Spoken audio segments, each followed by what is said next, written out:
Isang puyatan na naman ang aking gagawin ngayong gabi. Magdadagdag tayo ng mga palamuti upang matapos agad. Hello mga ka-creative! Narito naman po ako at ibabahagi ko naman ang aking karanasan sa paglalagay ng mga palamuti dito sa gown. At dahil nga isa-isa ko nang nahanap ang mga ritaso nito o katinabas, umpisahin na muna natin ang pag-layout. Napag-isipan ko na dito ako maglalagay ng lace applique or beaded lace sa upper part ng chest. At naprobahan naman ito ng aking boss. Medyo daw kasi revealing sa part na ito at medyo nahihiya ang magsusuot nito.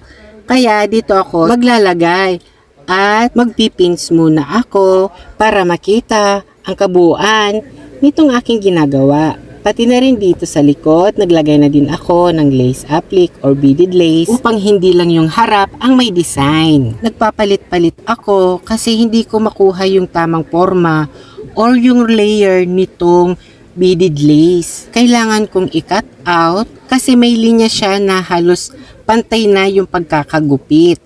Kaya kailangan meron mataas, meron mababa.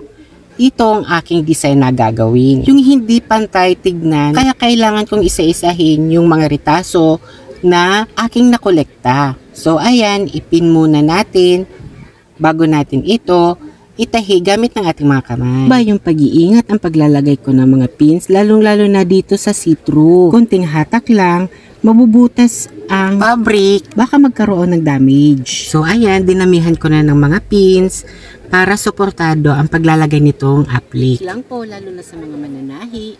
Kung may mga katinabas o ritaso ng mga ganitong mga lace or kahit na mga tela, ay wag basta-basta itapon.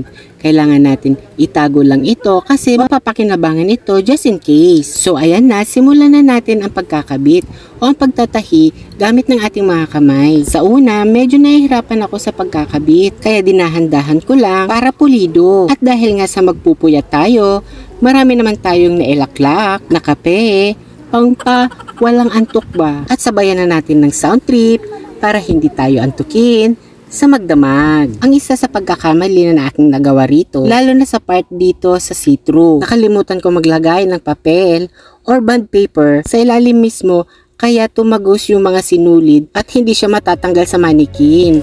So ito na po siya, yung harap, tapos ko na din ikabit. Simple lang ang aking ginawang design na parang continuous lang papunta doon sa see-through. At hindi na tayo magdadagdag ng kung ano-ano pang mga bato-bato o rhinestone kasi beaded na po yung fabric niya. At ipapakita ko rin itong sa likod. At kung nagustuhan nyo, please subscribe to my channel and hit the notification bell. Thank you!